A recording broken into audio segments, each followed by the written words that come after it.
Yeah, yeah,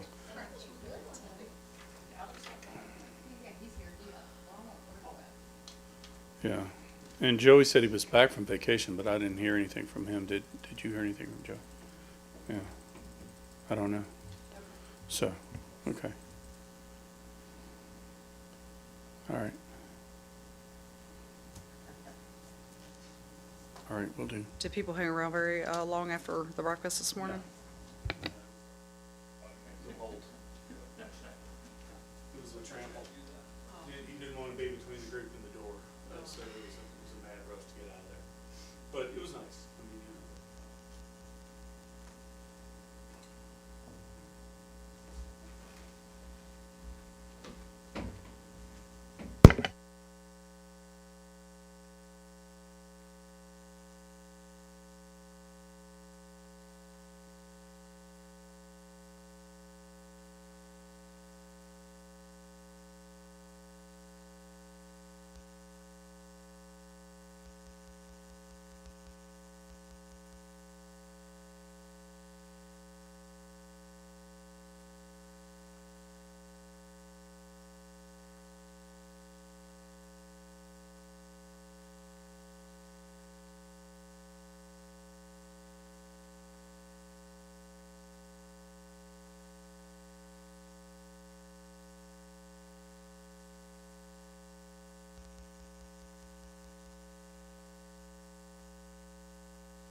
Danielle, would you call the roll, please? Yes, Mayor Luray, Yes. Mr. Vickers. Here.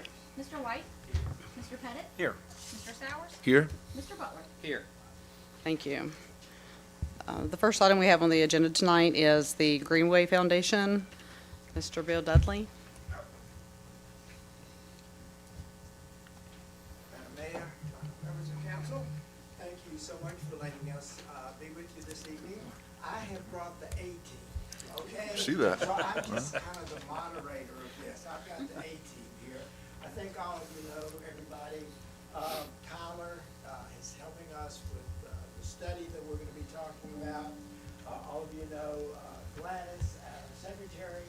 She's going to give you a little update here in just a minute. You know Rod's been the key person on the historical element of our Greenway expansion. Susan Runke is going to help us with grants, and Margaret is our treasurer. So I've got the A team here this evening. But just like I said, thank you. I think you've got a very active and enthusiastic Greenway Foundation. Gladys is going to very briefly tell you about some strategic planning that we have in the works as we move this project forward. She's also, maybe for some of the newer members, she's going to refresh your memories just a little bit on how we got here as far as the funding so far for the Greenway expansion. Tyler's here. He can discuss any elements of the proposed construction plan phase, and Rod's here. He's going to talk if you have any historical questions and wetland study that we just got through. So at this time, I'm going to ask Gladys to come up here and give you some info.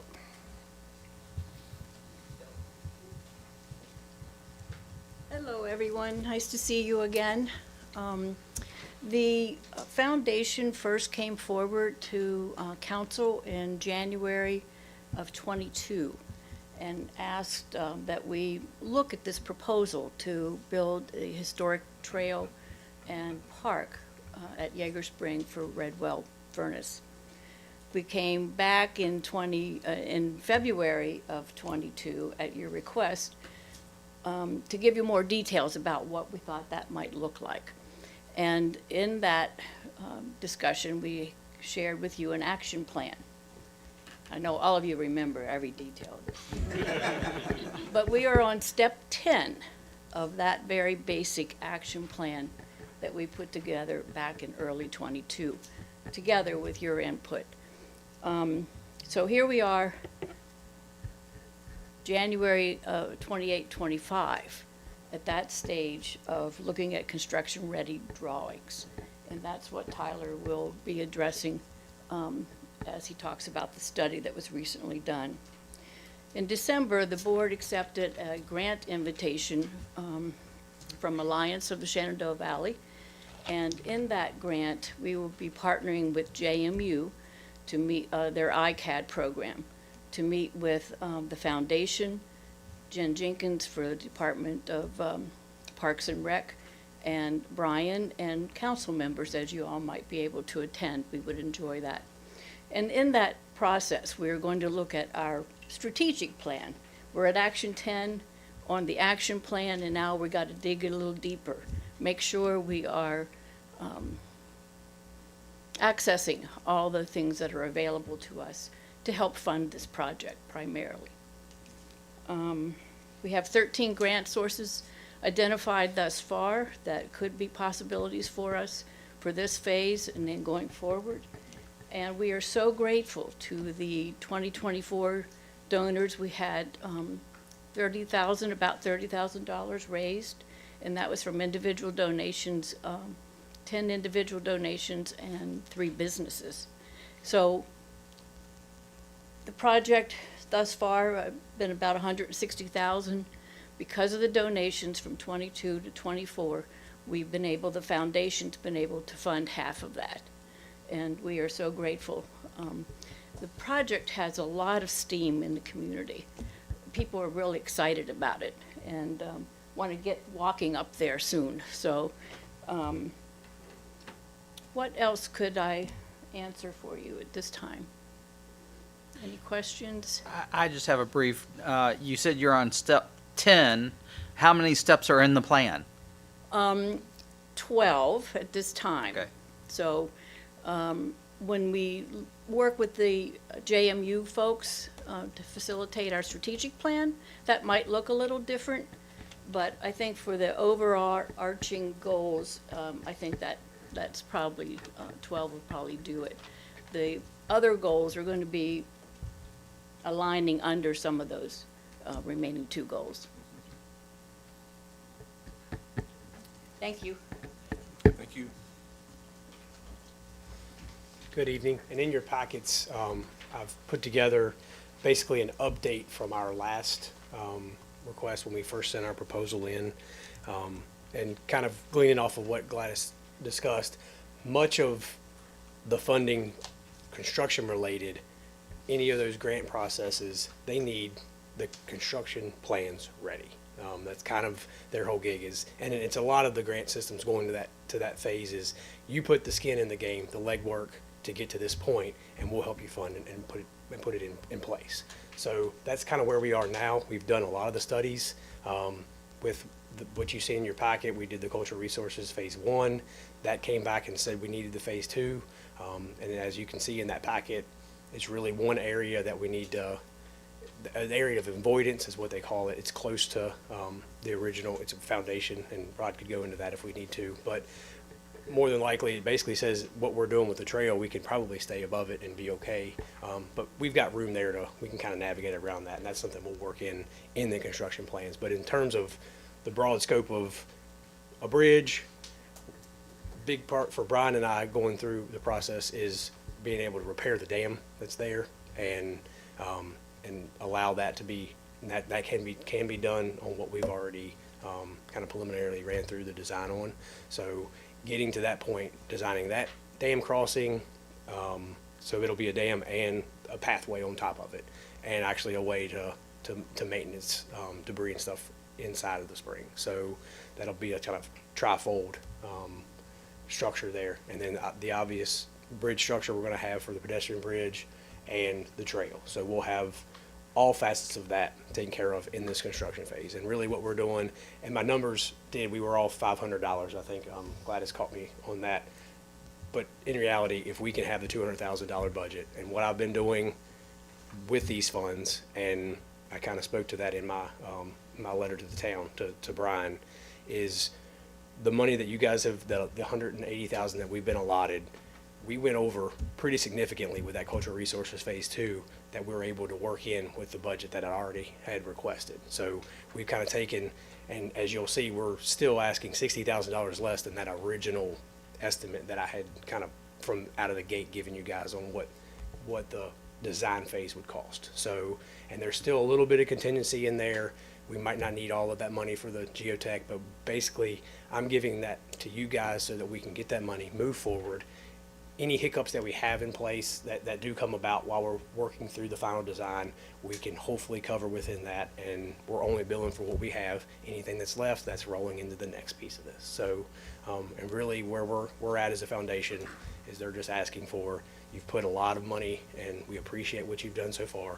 We've got everything in place, that we have a feasible project, we have a feasible corridor. Can we just move forward to get the construction plans in place, get them completed, and then we can look at a lot of those avenues that Gladys and her team have to fund this thing through construction. So any questions you have, I'll be glad to answer. Sure. Tyler, I appreciate you being here tonight. I do have some questions. I know you'll know these. Looking over what we were sent, and I appreciate all that. I read that entire study on that wetland group Yeah. and everything. But looking at this, the one thing that just struck me over the weekend when I was reading all of this, yeah, we're like at the 200,000 mark invested, to get to this point with the different studies and all. Right.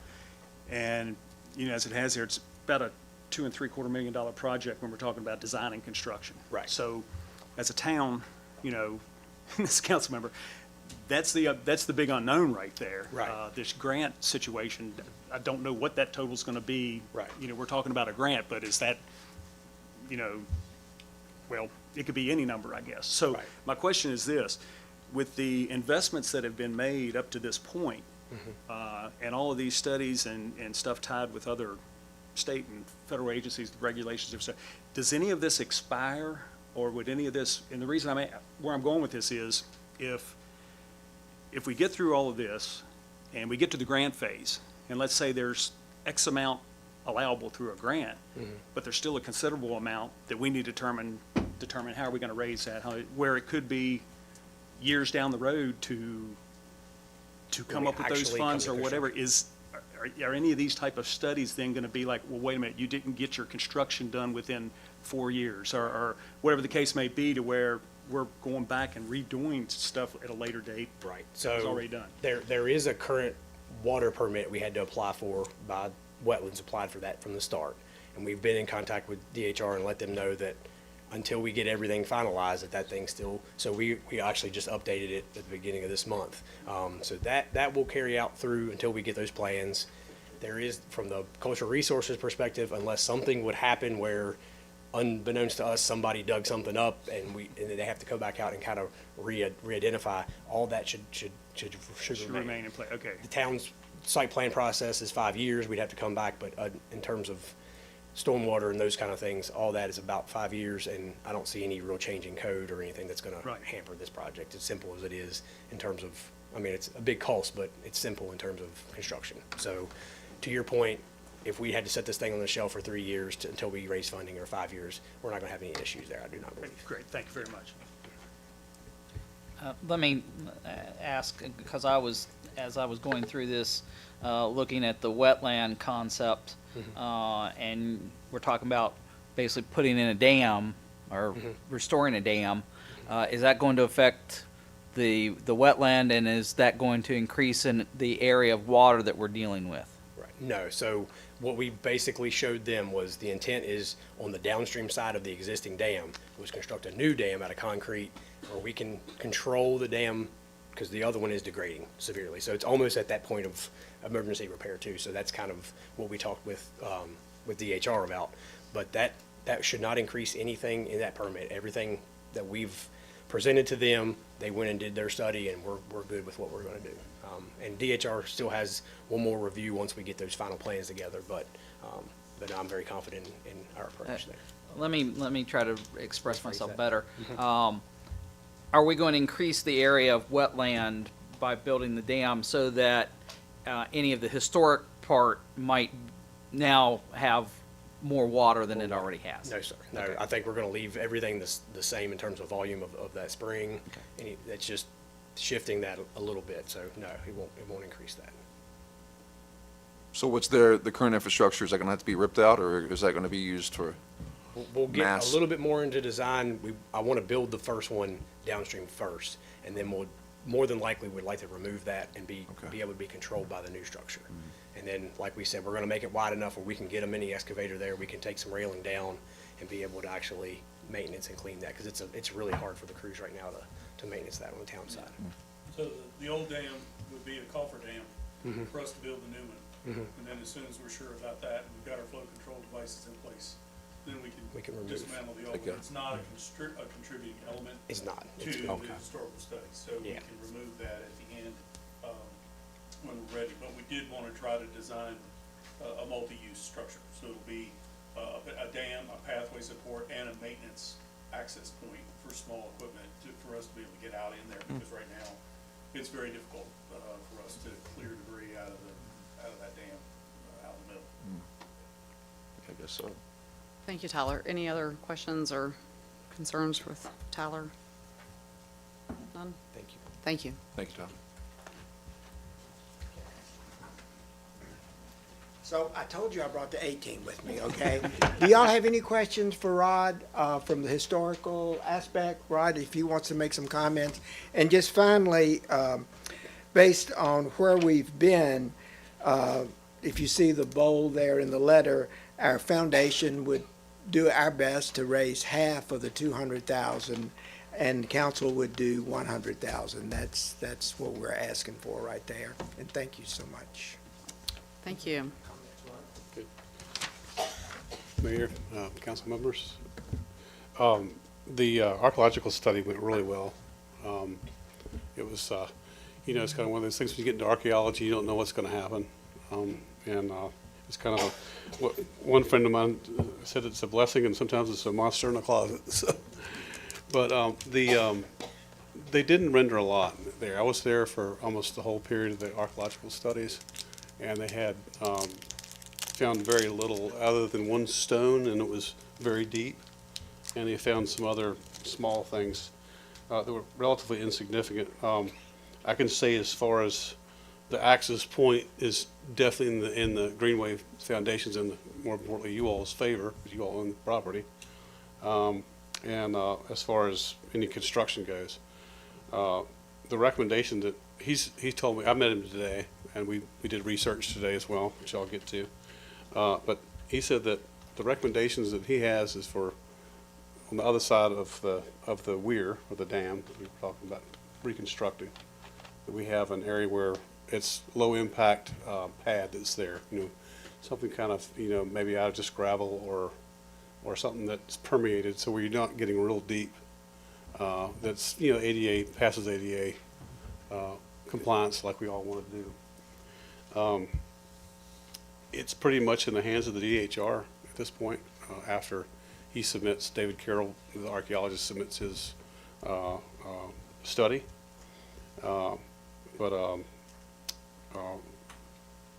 The other thing I wanted to get to is that today was a really big day for us because I have a lot of the original letters that pertain to Isabella Furnace, and we found in my collections, which I didn't know I had in my possession because I have a lot.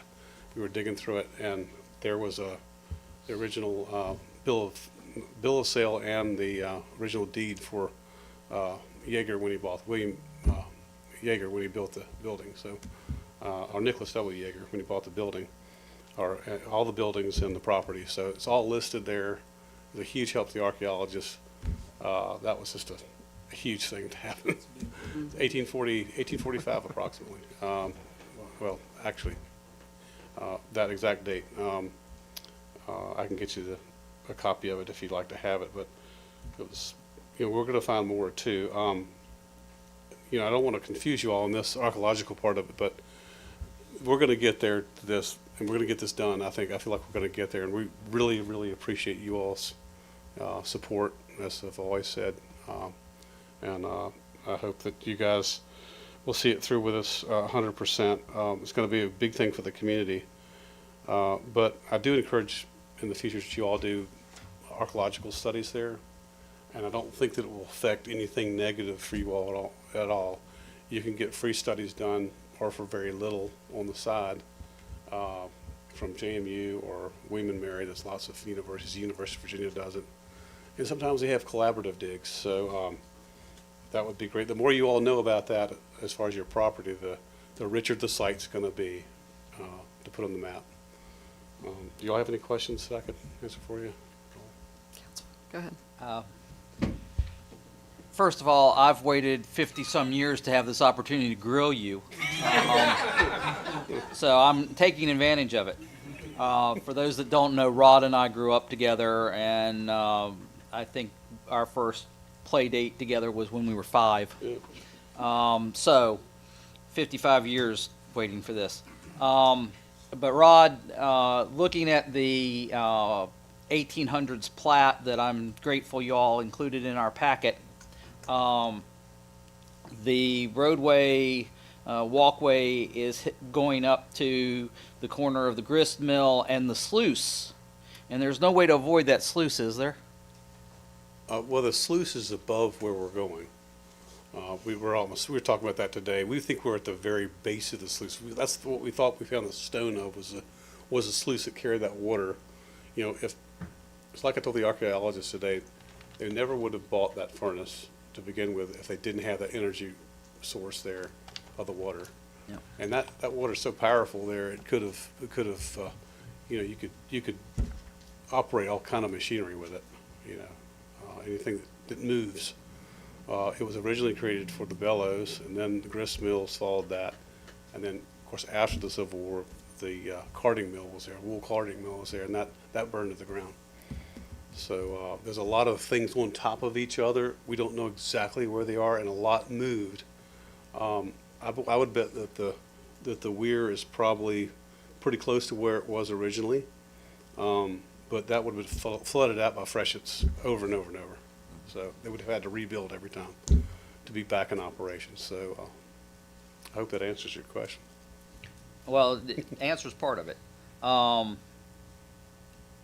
So what, again, do you all foresee any more archaeological surveys, digs, whatever going on will then postpone? Not to my Building. knowledge. I mean, everything that, I mean, we're at the kind of the point zero of where we want to be as far as that goes, and we're really lucky that we really didn't get into anything heavy. That's a good thing and a bad thing, but for us, for this project, for construction, it's ideal. I wasn't aware of the second weir that you're going to build. That's a great idea. It'll put us down a little bit further, and so if you look at the drawing, it's the last exhibit in the thing. If we can stay, this pink area up here is the avoidance area. Okay. But according to the report, but if we are able to construct our second, our new access way here across the stream, then that would put the connecting path below that avoidance area, Super. and it wouldn't impact it at all. Yeah, I don't So think there'd be any I think impact that's on there at all. That's his goal, right, yeah. So And that's what we're talking he felt like that DHR would approve, everything that y'all want to do. It was just a matter of time to wait for them, So, it's all for me if you all have anything else. Thank you, Rod. Any other questions, you, Mayor. concerns? Thank you all. Thank you. Thank you, Red. Thank you, yes. We appreciate the foundation coming out. It was a nice update.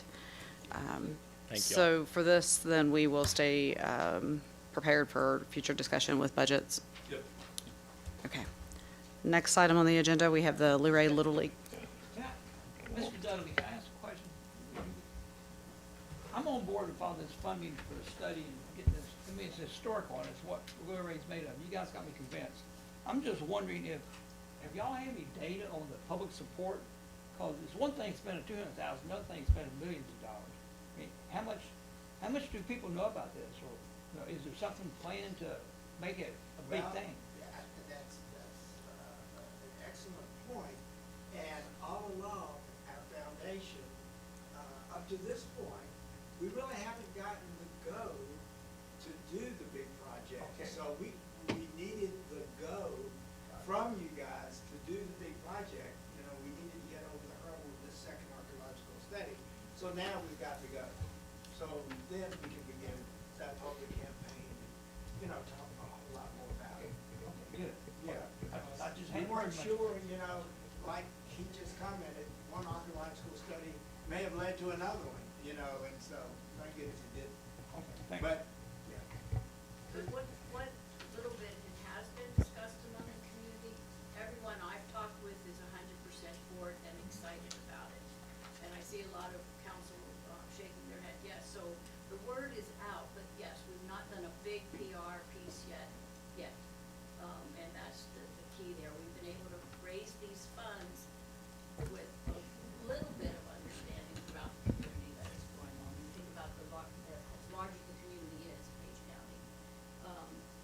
So with the funds we've been receiving, to be able to give you this $80,000 thus far, the community is excited about the project, and your point is well taken. As soon as we can, we want to get this out to the general overarching public. And I think that, along with the businesses, as well as citizens and the grant sources that we've identified, that's going to help us with that funding you're talking about. We just need to go from you guys to let's do those construction plans to get it done. And by the way, if you'd like to pay the $200,000 and don't need us. Hi, Tom.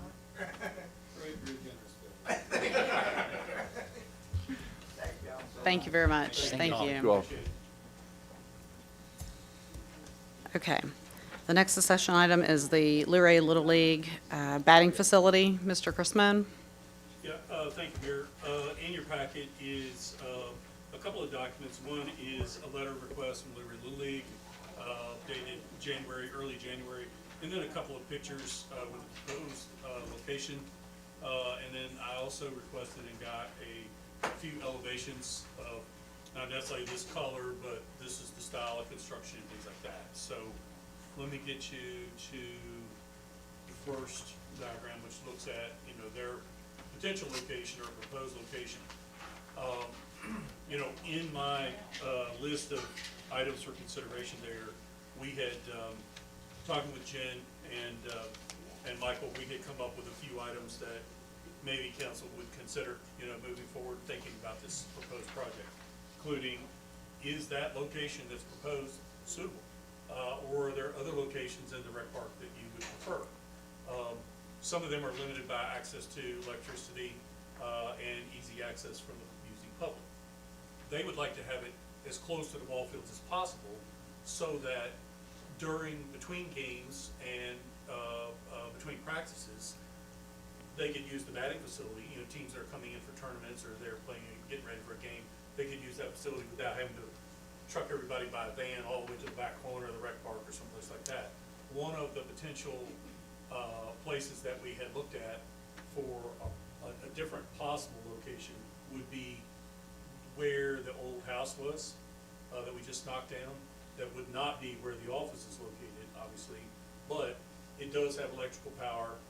It is accessible at the edge of the property, so that with the parking area there, we can put a small access gate inside the fence and allow the users to use that basically anytime, you know, when the coaches or whatever are there, they have a key, they can get into that facility, but only that facility, not the park in general.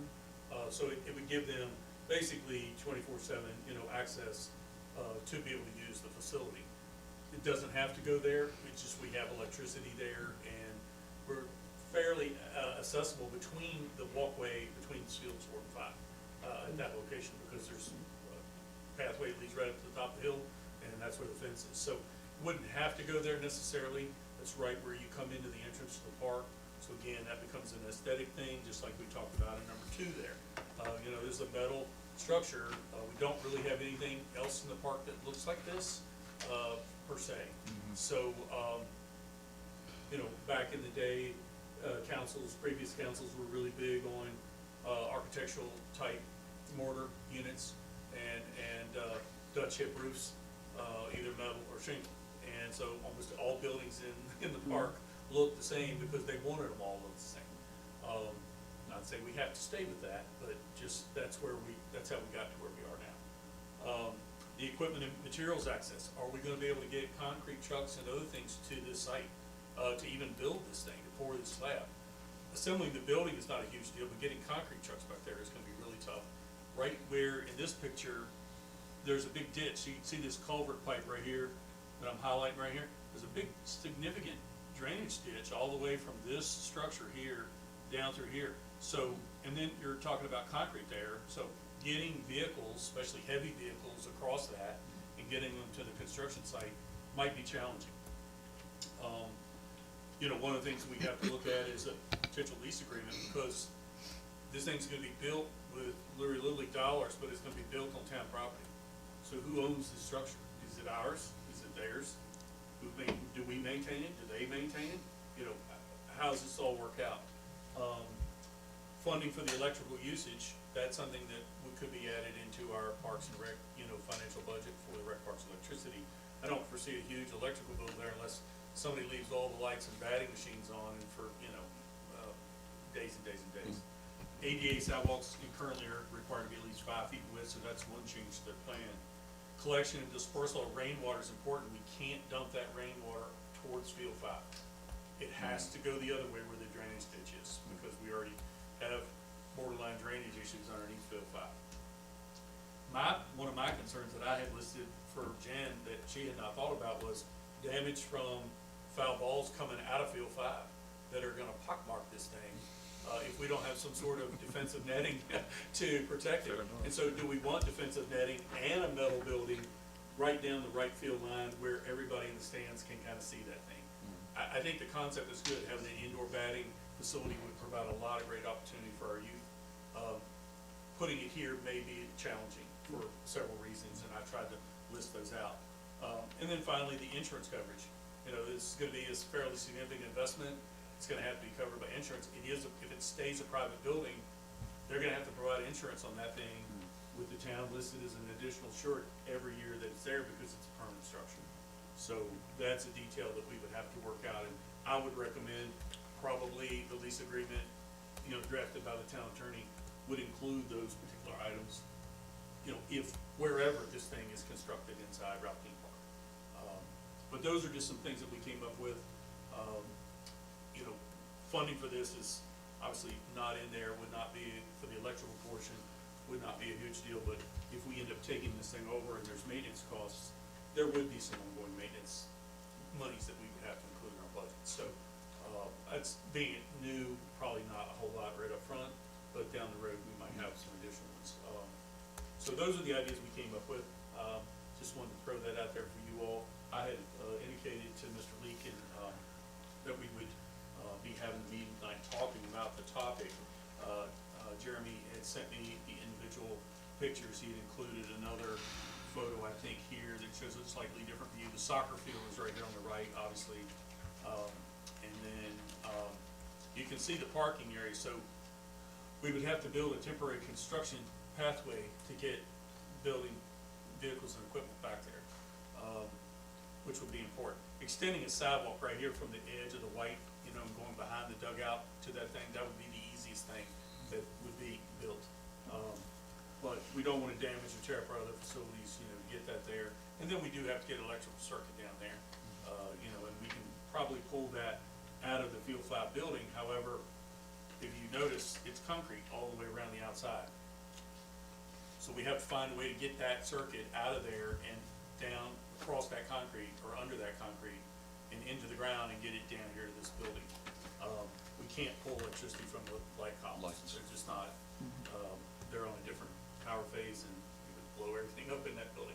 So we have some things that I wouldn't say concerns, but things we wanted you folks to be thinking about, and you may have some others, I don't know, but that's kind of what we had put together and what I had received from the Little League at this point in time. So obviously just a discussion item. If you guys have any questions or you want me to reach out and get additional information from Jeremy and the Little League, I'm certainly able to do that. I mean, it sounds like putting it at the old house site is a no-brainer unless they have a logistical issue or some other objection to that. You know, we would obviously want to plant a screen of evergreens or something there.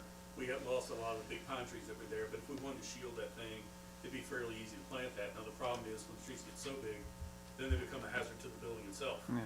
Because they're so close, then the wind blows them over, they damage the structure. So everything's a trade-off here. So we just have to try to think of a place that would be safe, aesthetically suitable, That's, and ability to build it and provide power to it, and have easy access for the kids.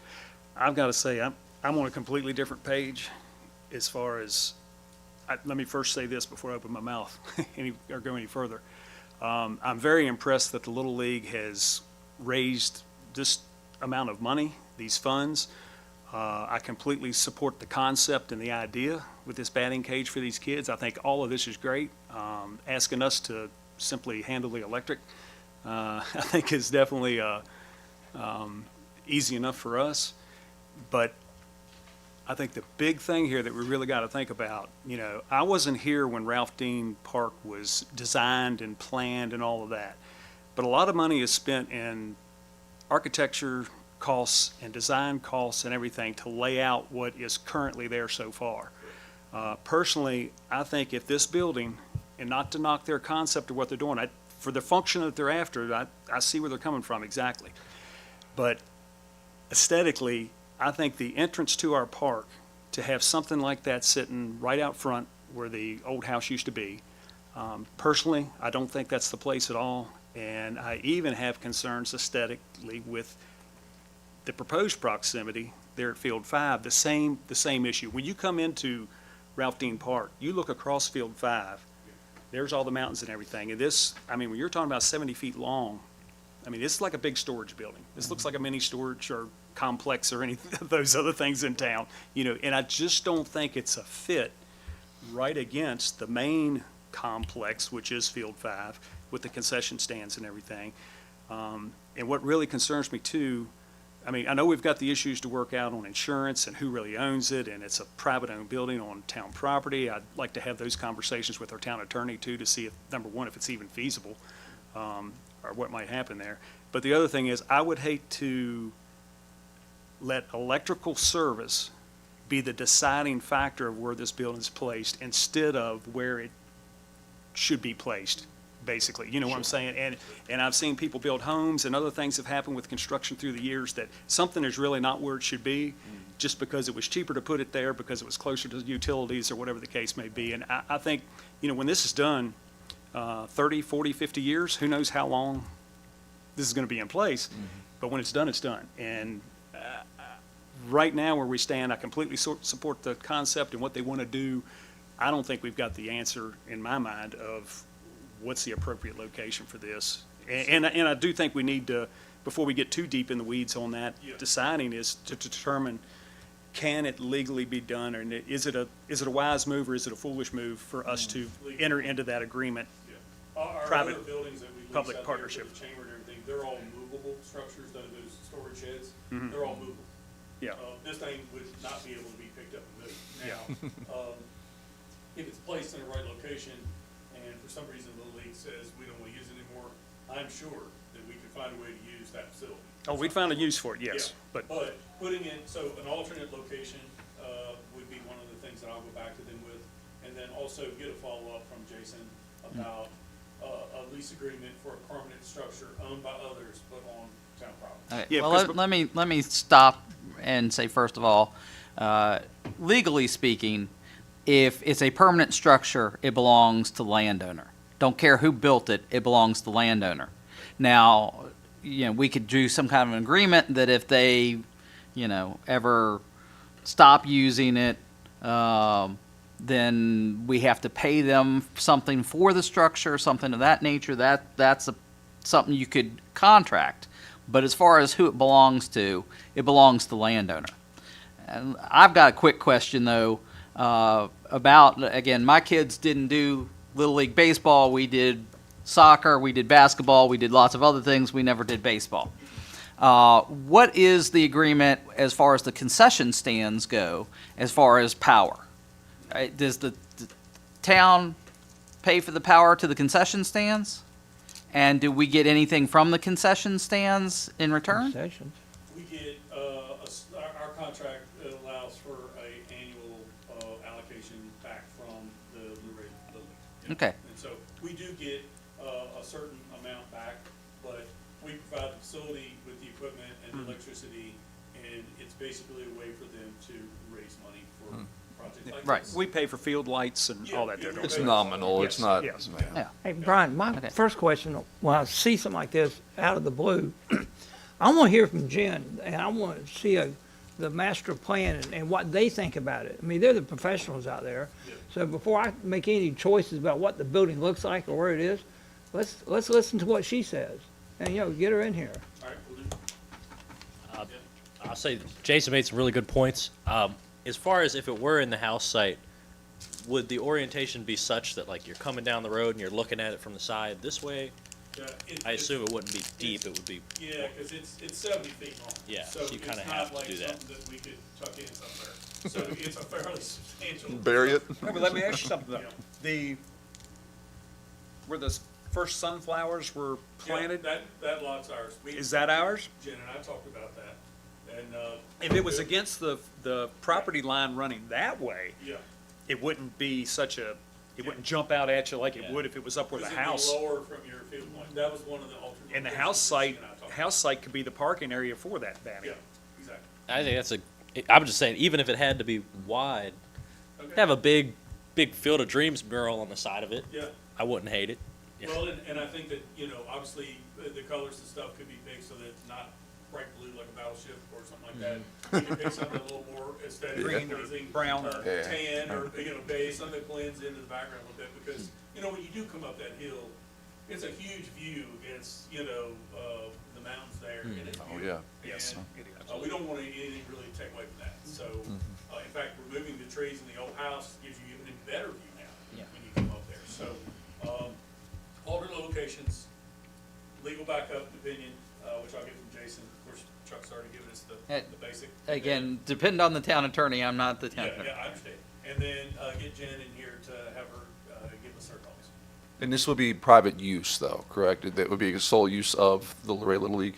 Well, and that would determine, that's one of the questions too that's gonna come up with under, number 4, future ownership, control, and maintenance. So the control of that building, is that for designated Little League people only, or can the general public go in there and use the batting facility? I mean, does it become a town public use batting facility, or is it a Little League only batting facility for them to determine? And I think that's where the insurance thing really gets a little cloudy with, with what you just mentioned, if legally it's the town's building, even if they pay for it. The liability and the insurance, if someone gets hurt there or something falls off ice comes off the roof and Yeah, well, if I was injures a little- somebody, Again, whose though, insurance? that is- certainly is something we can contract. We Right. can draw a contract that says they're responsible for the insurance. Then they also have, again, depending on what we want to do, we can give them sole control of the building as for the length of the lease. Yeah, right. Because I mean, gosh, if it could be a public amenity or even just a thing that could be enjoyed by, Yeah. for example, also the high school and middle school Yeah. baseball If players. I was a Little League, I would give it to the town in a second. Because Sure. Yeah. Then they're responsible Yeah. for the insurance, maintenance, and everything, Wow. and then they can just use the building. Because I know that's a lot of cost over time, but I mean, if we get it built with somebody else's money Yeah. and then get a public amenity out of it, that's not Yeah. too awful. Okay, so Okay. I'll follow up on those things. All right, sounds like you've got a good little punch list there. Gotcha. Thank you, council, for the discussion. Let's see, next item for discussion, we have budget goals for fiscal year '26. Mr. Chrisman? Yes, Mayor. So, this is, not that you guys need a wake-up call, but this is the, start of the music for the budget session. So, in order to get you folks primed and thinking about those things, what I had done was provided a list of memory reminders of some projects that we're currently working or that we have done previously and we have not finished. Maybe some other things that we're thinking about doing or that we have talked about doing in the future. And then, again, this is just a list of items that you folks may have other items. So the question for you is, please read through these if you haven't already, and then please consider each one.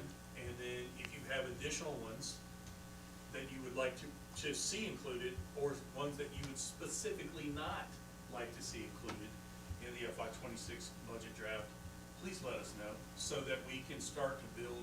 I mean, these are the kind of things that, making a small operational change to an operational budget due to increasing this or increasing that, that's not a huge deal. That's typically able to be easily absorbed in a budget draft especially. Some of the stuff on this list is big enough that this would be a budget buster. So, moving through the draft thing. So, we'd love to have them in there from the get-go, so that way when Danielle completes fleshing out her model, she has most of the things that we want to try to accomplish into that draft, so that when we start to compare that first expenditures draft, once we get the department head components in there, both operationally above the line and CIP below the line, we have a really fair idea of where we are. Are we like in the same ballpark together, or are we like in a parking lot and somewhere in the next state? So that tells us a lot in terms of getting going. So that's all this was just for you guys to start thinking about this, and the things that you'd like to see, things that you would not like to see, that you want us to wait on. Because those are almost as important as the ones you want us to accomplish, because it does give us good direction. So that's all. I just wanted to get them in there and have you start thinking about some of those, two things that we got today. We did get the initial estimate for the UV replacement system at the wastewater plant, fairly large number as we expected. But, and then the sludge processing, we're gonna have a couple options there for both retrofit and new technology. Probably the retrofit is gonna be our best bet in terms of not only taking '70s technology and turning it into, 2025 stuff, but then we'll have all new parts, and we'll have 2 units, so that if one goes down for maintenance or parts, the other one can still operate. If we switch to a new technology, we have one smoke processing technology. Either working or it's not.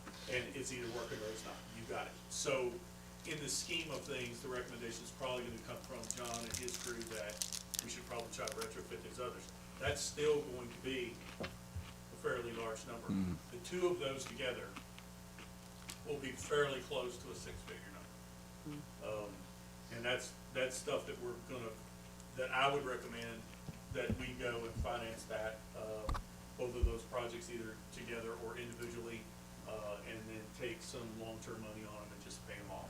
Because we could then use sewer facility fund fees, and sales fees to help offset those costs and chip away at that debt service. Whereas if we try to write one big check right up front or two big checks right up front, boy, that's a big drain on our reserves. So when we get to that point, that's what you're probably gonna hear from me, but for right now, we're still getting, the estimates. The UV is 365,000, just right by itself. But that's a critical component for us to be able to meet our permit limits for our discharge. So if we don't do a good job there, then we run the risk of being outside of our permit, and then we know what happens when that happens, because we dealt with that a couple months ago. Does that have any significant return on investment versus the current solution? Because I know that the current one is not cost-effective, was the note, so. Correct, and so they're both basically UV systems, and UV is essentially technologically the easiest and best and most affordable way to do what we're doing. We don't have to put in a various disinfectants and then drag those back out with another chemical process. You don't get them all, some of that stuff gets discharged, it becomes an environmental problem. And so UV is the cleanest, most safe technology that's out there, and so we would prefer to stay with that.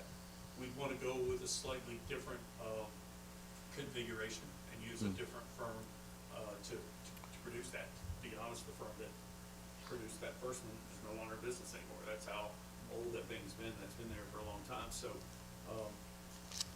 that's what we're looking at right now, and it has a similar concept. We do get about 2 years on each of the bolts, probably expected lifetime. We get 5 years guaranteed on some of the works, and then 7 years on the other. But it is more technologically, because you can tie it into our current, or our upgraded SCADA that we're getting ready to put in. Right now, that's all manual down there, analog switches, analog everything. So you gotta go down there and manually flip stuff on and off. This thing would allow, the new technology, which is the same technology, just a newer version of it, would allow us to control that electronically, and we can add it to our data screens.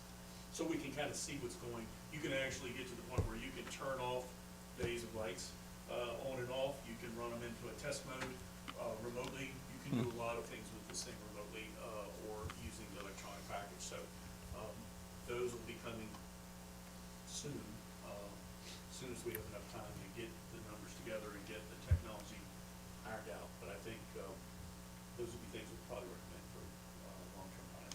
Would it be possible for this list, and I don't want to add to what you guys do, so it could just be like back of the envelope numbers, but maybe really rough estimates of the budgetary impact Yeah. of each of the things on the list, and then maybe also like some kind of urgency or importance ranking. Prioritization. And when I say budgetary impact, I don't mean the whole project, because I know, for example, Ralph Dean Trail, that's a multi-year project just for the budget year. Exactly. But that might be helpful for ranking. We can do that, and, I think that, conceptually, sometimes people have ideas that they want to see accomplished. It doesn't matter, but I'm glad that you're asking for the number, because it's a budget process, and the number is really meaningful, for us. So if money was not an object, all of these things would be Yeah. awesome, but it is an object, so we have to. Got to triage it somehow. Yeah, we did, so we can definitely do that. And then another question, because maybe this was written, I don't know how this was written relative to everything that's happened the last couple of days. Would there be, some unexpected budgetary things that we're going to have to eat in the new year relative to everything that's occurred the last couple of days? Or is all that going to fall under our sort of rainy day and already budgeted for infrastructure this year? Part of it, number 13 is a significant component for some of the things that I had mentioned in recent emails. The one that's not on there that we really probably need to seriously consider is installing what we call zone sensors, which would allow us to place those throughout Luray and allow us to track neighborhood flows more accurately, so that we can, if we have basic data on those things and we know roughly what goes into that neighborhood on a typical month, and we track that data, we go out there and we have a big leak and we start looking at those sensors.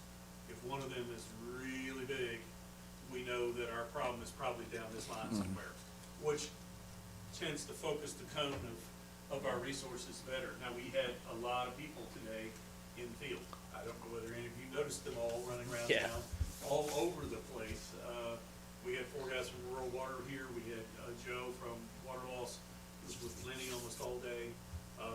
We had our staff paired up with some of their staff to kind of expand and divide and conquer. We found a lot of stuff today, and we fixed a lot of stuff today. So those 4 to 5 nights of single digits really caused a lot more damage than we had anticipated.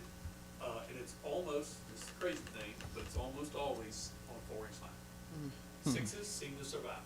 2s seem to survive. Weird. 3s and 4s. You think it's volume? Do you think it's the volume moving through that I think six that there's prevents? just not enough volume to do it.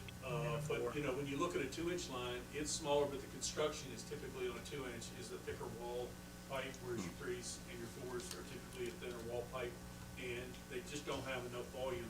And it depends on where they go. If they go into a dead-end neighborhood where there's not a lot of usage in the middle of the night, more likely to freeze there. But when they bust almost all the way in a circle. And sometimes they separate, but they bust almost all the way around the pipe. And so, leak-wise, it's difficult to pick up unless you're almost right on top of it.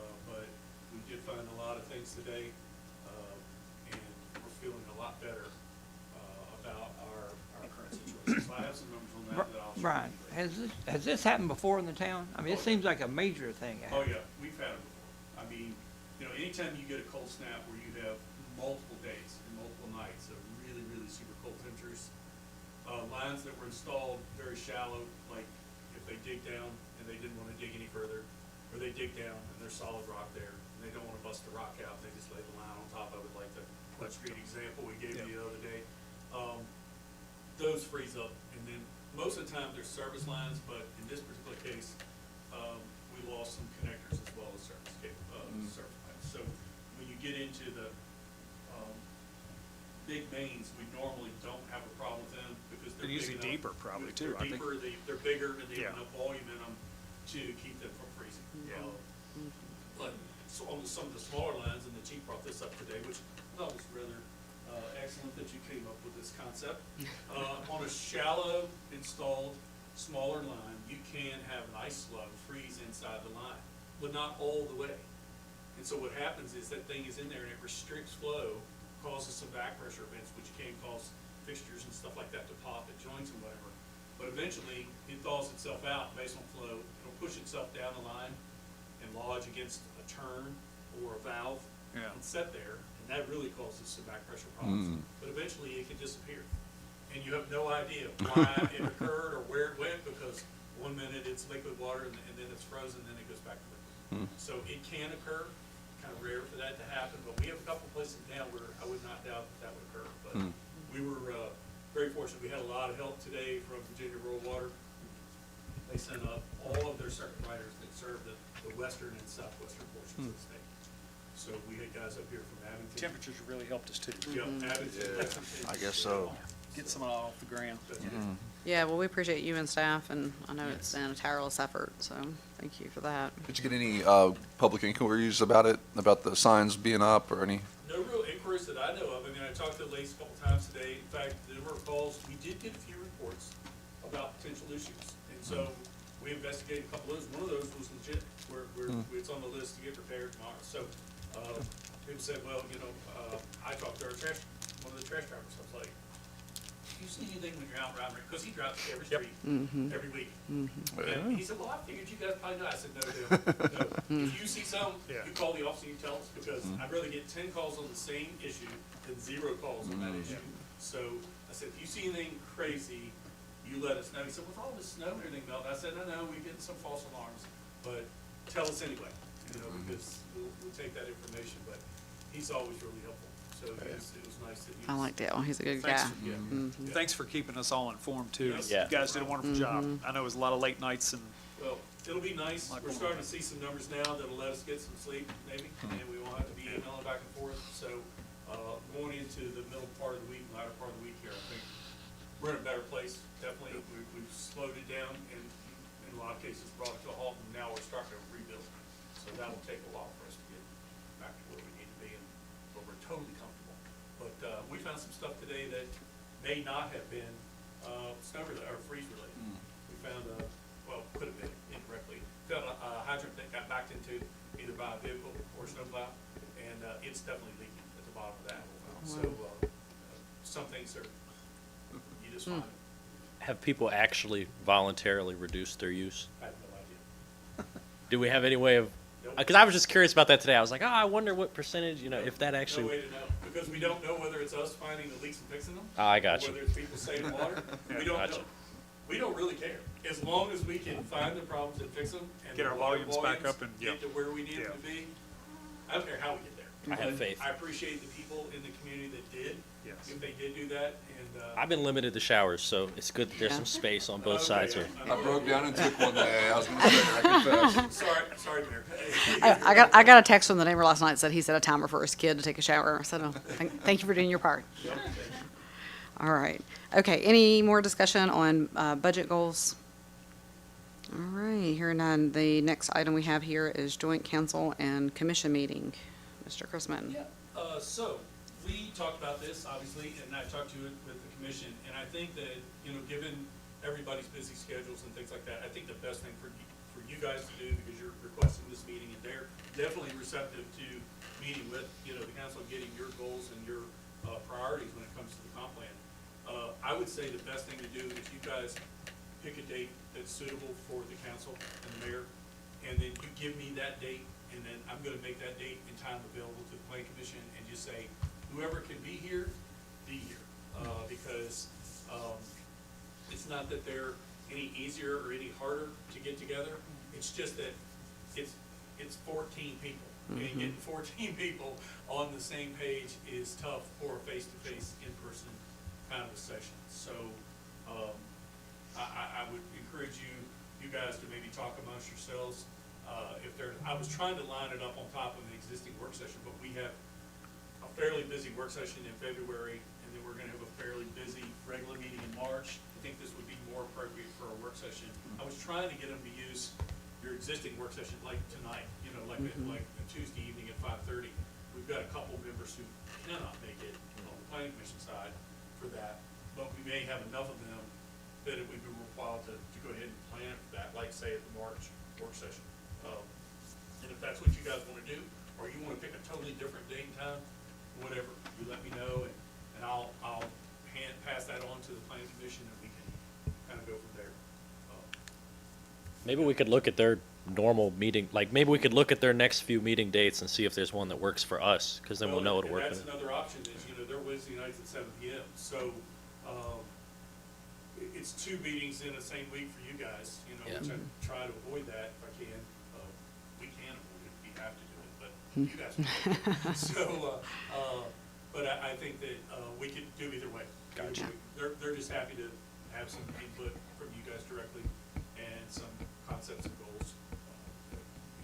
that- So, this meeting, if we have one, would it be here? I mean, Yeah. I don't wanna be sitting up here looking down at them. I kinda like the idea of we just exchanging ideas in a not free for all, but. Yeah, but if we need a meeting space, that is not this room, we can certainly set that up if we have, as soon as I know the date, time. And how many people? And roughly how many people are gonna be here. If it's gonna be all 14, our conference room's out. But if it's gonna be 10 people that have the meeting in our conference room, it's very doable. Okay. So, you know, it just depends on a couple pieces of data.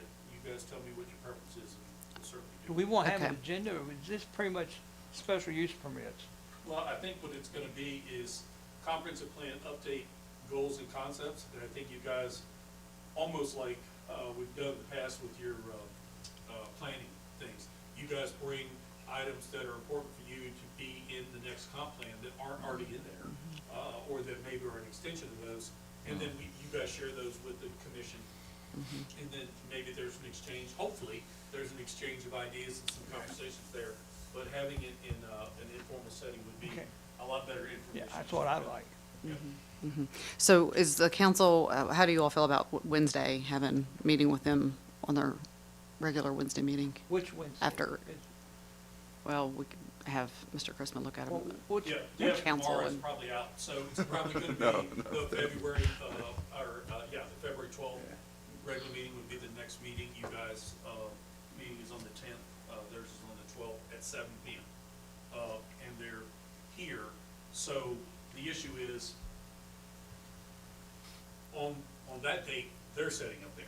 So if you guys are here, we can always finish their meeting and then adjourn over into the how conference long room. is their meeting usually? 7 to what?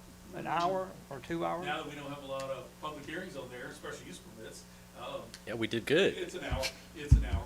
Well, I think, Usually. would it be possible we could start meeting at 6? Yeah, I was And gonna then say, they go into there? if their church at 7, could we do a 5:30? If Like, that we would being have so it in late at night. advance? Yeah, you Would can that do it- be sufficient Do it time? in advance of their meeting. We did 5:30 and then Yeah, they are have their there- 7 o'clock I mean. mean, if they Are call a there special work meeting, they sessions could just, they earlier? could go as long as we needed to anyways, They don't right? have work. Yeah. Oh, they don't have work sessions? I don't know how I got that in my Right, head. publicize the time.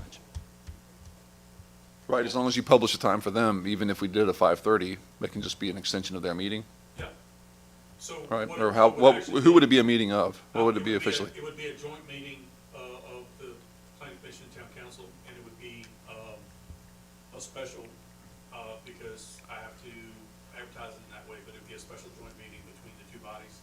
And then, Could have them adjourn, like, and then they can do their thing? well, Or- yeah, so what has to Okay. happen is at the beginning, both of you, you and the chairman have to gavel your meetings open.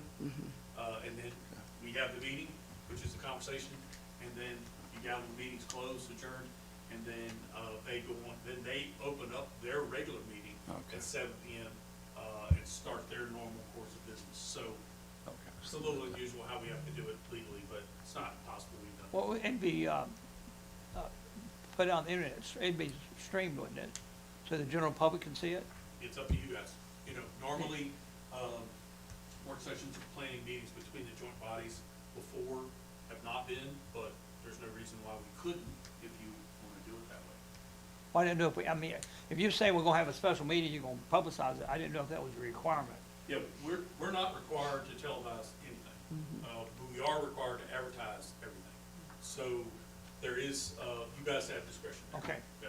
I think it should be structured like the strategic planning meetings that we have at the beginning of every year, where it is advertised, but there's a chance in a different setting to be a little more, you know, just get it all out there, especially ahead of a process like the comp plan, That's fine.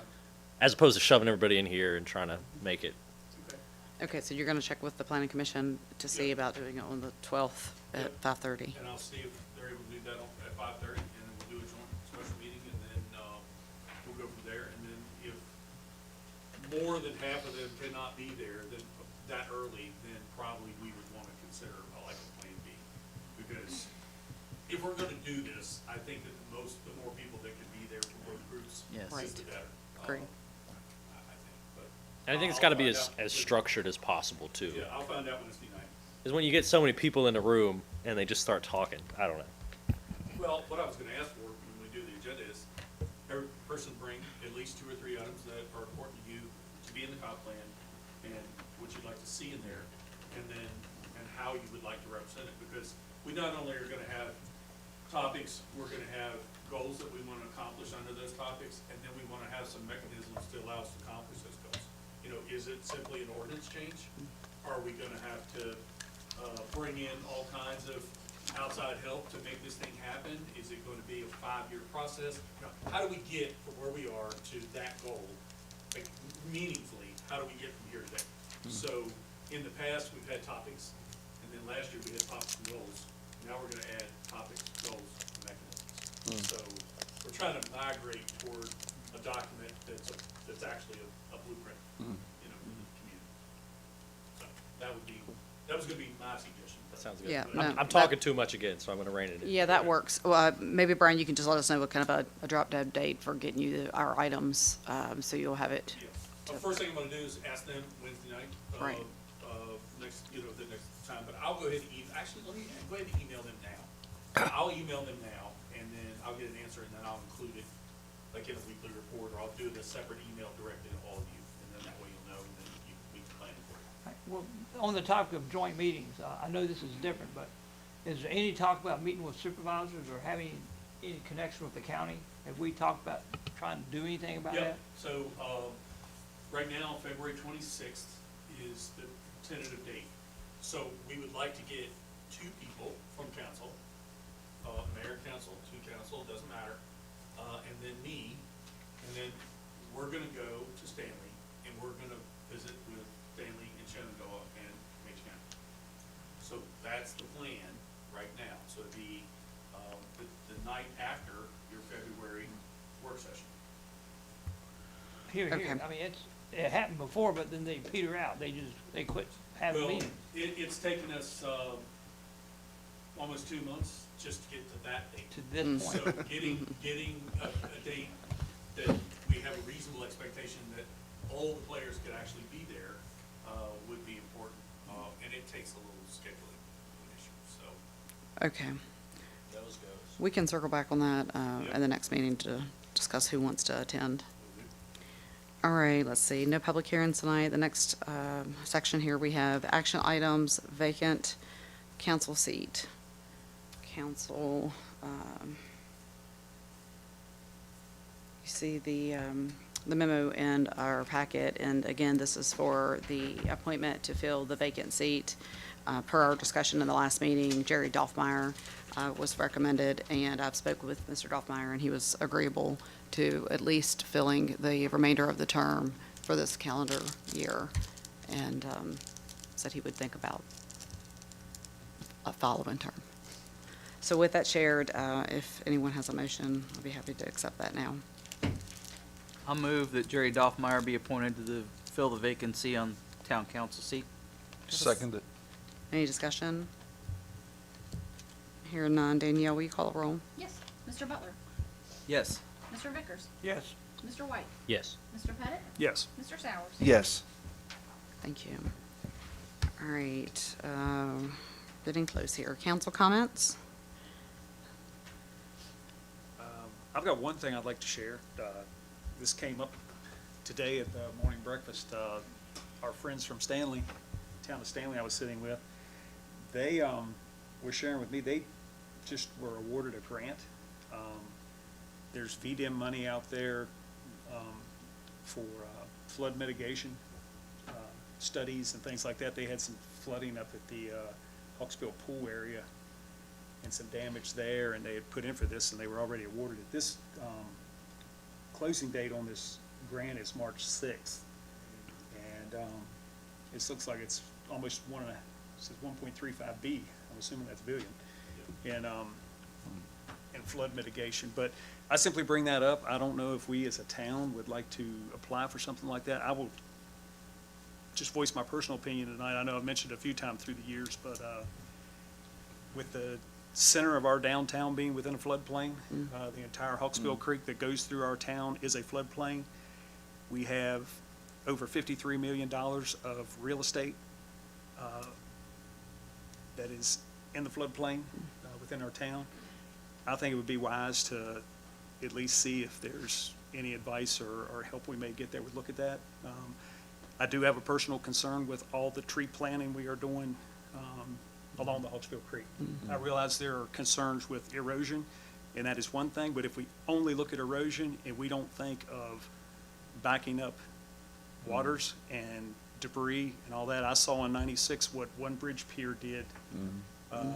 Debris caught behind one structure, one bridge pier that took away buildings and washed houses off their foundations at Bulldog Field, and quite a bit of damage. And so anyway, I'd just like for us to have some professionals look at that, maybe give us some advice what we should be doing, what we shouldn't be doing. So we used the VDM grant to draft our current floodplain conservation ordinance, which is which Stanley does not have. So hopefully they're gonna use that to put together regulatory requirements for development, within those areas. Right. Unfortunately, their flooding is right in the Hawksbill Pool, which is built right beside the creek. Yeah. So and the park up there, which they lose a lot of that, the creeks flood a lot. So the town had used, one of these grants to write the current ordinance, get it reviewed at the state level, and then get it included into our code book. So, it is not the most entertaining reading, in the world, but it is very thorough, and it does provide, significant control measures for us to be able to deny, certain types of development in and adjacent to, floodplain and floodway areas. So, And that's what I've seen here, since I've been on council. I've seen some building, the most recent, I think, was Shenandoah Valley Electric, building a storage building for some cable and utilities there. And I don't know what they spent, but of course, they had to go through an engineering firm and get council approval. And the bottom of the building had to open up like louvers or whatever to let floodwaters go past. And all these hoops that the private sector had to jump through to put a structure or something within the floodplain. But we are putting all kinds of stuff in the floodplain, and I mean, natural or man-made, whichever way you want to look at it, it's restricting. Doesn't matter, does it? It doesn't matter. If it can catch debris and block, and what may be a tree that's a 4-inch diameter now, I'm thinking where our town's gonna be 30, 40, 50 years from now, when you've got 12 and 18, 24-inch diameter trees within the floodplain, right where our waters are traveling, that's gonna stop You're right. debris and back it up. And I know, talking with Leroy Lancaster, and I've recently talked with Mark as well, I had not realized it, but Lancaster Enterprises was built, I think, that 95 or early 96. And it was their first time there on Mechanic. And anyway, the waters actually blew through the garage doors on their service bay. I don't know how deep it was in it, but I know that where Page One is now on Main Street was the Dollar General store. And it blew through the front doors of the Dollar General store, took all the merchandise out the back. It was as high as the handrail on the bridge.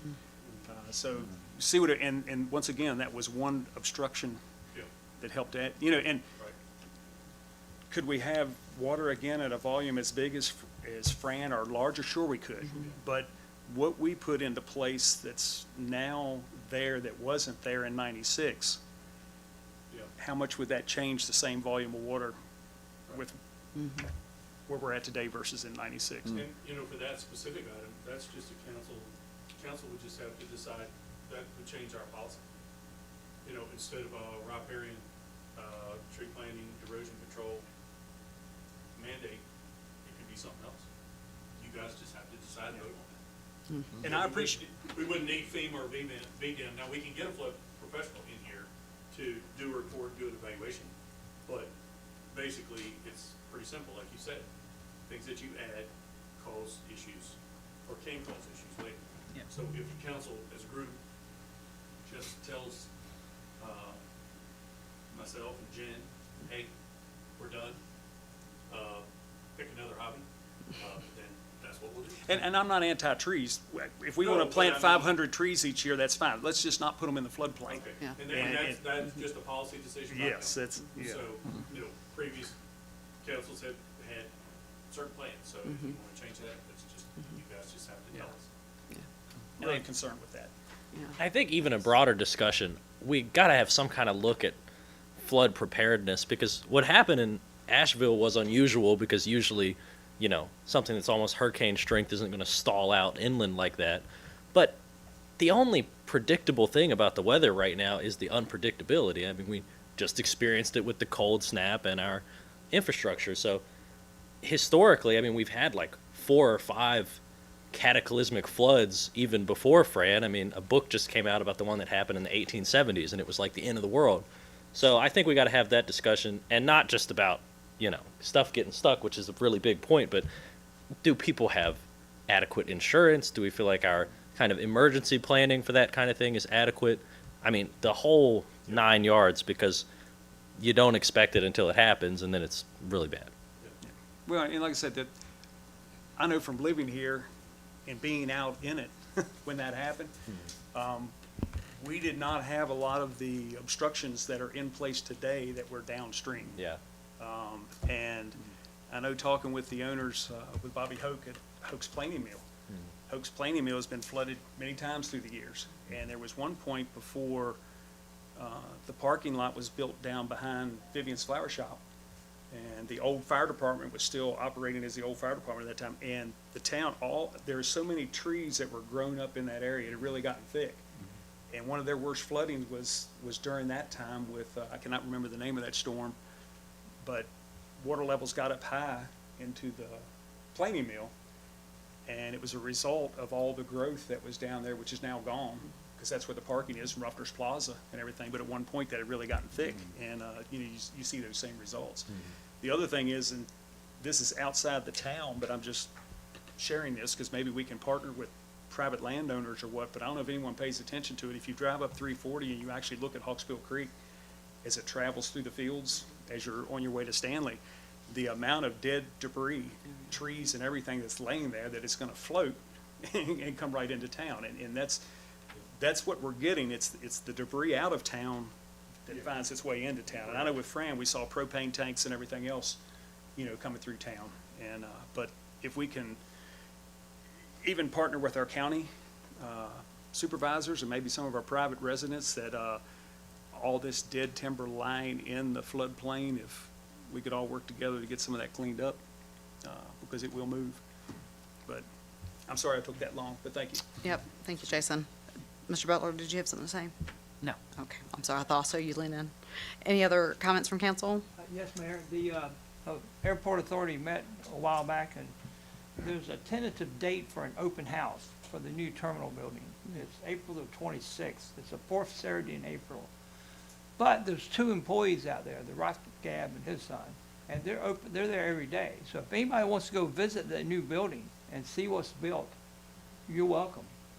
But on the 26th, I think we just got the date planned, but it's gonna probably be an all-day thing, open to county residents, and, make a big deal out of it. There's over 50 different pilots that fly planes in and out of Luray. I've learned so much stuff about how that place is going to really make our town better, and it's not just a rich man's folly.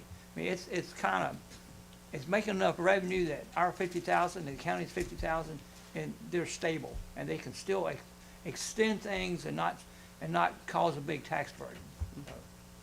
Thank you, Fourth Mr. Saturday in Peters. April. Got it. That reminds me, Brian, you had to send, I think it was last week, maybe in the weekly report about the tour for the wastewater. Did any council have interest in touring the Yeah, John said any of you that are. Wastewater treatment plant. Down to the wastewater treatment plant, kind of take a tour of the facilities, and he can kind of show you some of the infrastructure that is going to be in need, like the UV or the sludge processing or any of that kind of stuff. He's happy to do that. You just let me know, and I'll get you hooked up with him, and y'all can pick a time and just kind of meet him down there. They can walk you through the plant. So. I think it's important, particularly when the department heads ask, and, for council to take the time and meet with them, and, Yeah, me too. okay, thank you all. Excellent. Mayor comments, Danielle, Ms. Babb asked me if I would please remind you all, if you've not already, please do remember to submit your economic interest statements. They are due February the 1st. I am on the list of delinquency there, so I will be certain to get on that. Let's see. So this morning we had the chamber breakfast for the elected officials, and I just want to thank the council for coming out. We had a nice representation. I think we were the best represented between the three towns. So I think those are important, and appreciate y'all's time being there. Brian, is there anything else? I don't have anything really. Just FYI, if anybody, sorry, I know I It's okay. out of order, but if you haven't completed your FOIA training, the video, like, on demand is not available right now. They're redoing it based on the legislation, so make sure you get on there and schedule if you haven't. Maybe I'm the only one, but. Well, we had a couple that came Yeah. Here. Yeah, over here that were able to with come Jason. here for Uh-huh. it. But they have been pretty slow in getting that link updated, and normally it's there. I also sent out the information about the conflict of interest stuff that you guys need to do every 2 years under state law. So that link and everything was provided in a separate email too. So do that on your own, whatever. You have to go in and register and individually, and then they know, and they'll send verification to you and us if you indicate that. But thank Thank you. All right, we're adjourned.